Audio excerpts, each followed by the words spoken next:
Bismillahirrahmanirrahim. Assalamualaikum warahmatullahi taala wabarakatuh. Nama saya Rabiatul Adawiyah binti Muhammad Nizam.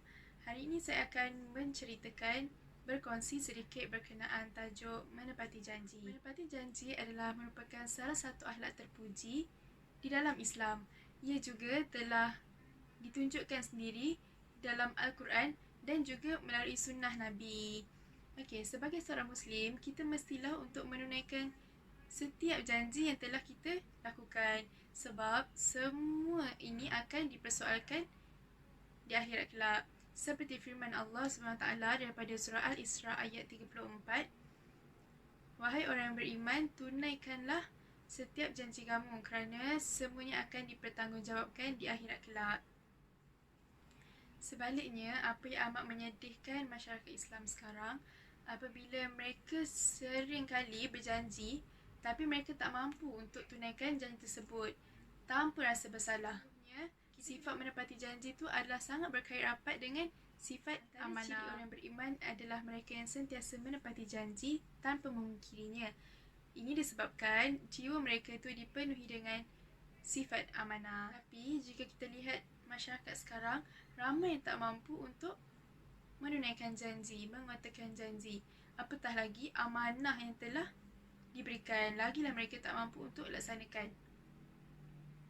Manusia perlu tahu bahawa kehidupan kita di muka bumi ini terikat dengan dua perjanjian, yang mana perjanjian pertama adalah perjanjian antara makhluk dengan Sang Pencipta, dan yang kedua adalah perjanjian antara makhluk dengan makhluk itu sendiri. Ikatan perjanjian yang utama antara makhluk dengan Pencipta adalah untuk beribadah.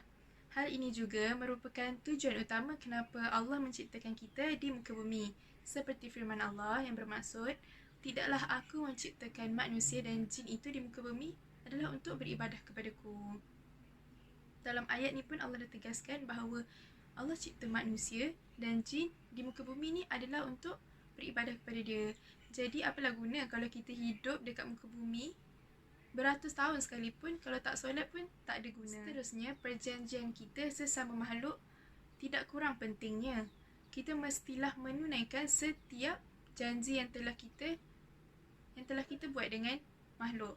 Kerana Allah sangat marah kepada orang yang berjanji tetapi mereka tidak tunaikan janji. Sebuah hadis riwayat Abu Dawud, Rasulullah SAW bersabda, "Terdapat 4 ciri yang ada pada seseorang, maka dia digelar sebagai seorang munafik. Jika dia mempunyai satu daripada ciri tersebut, maka dia mempunyai satu ciri orang-orang munafik sehinggalah dia meninggalkan kesemuanya." Yang pertama, apabila dia beri amanah, dia mengkhianati. Yang kedua, apabila bercakap, dia berbohong.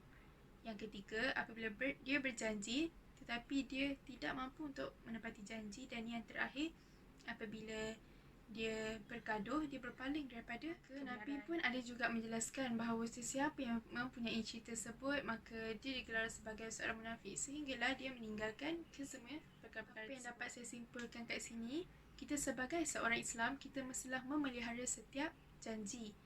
Kita tak boleh semena-menanya bila kita dah berjanji kita untuk tidak menunaikan.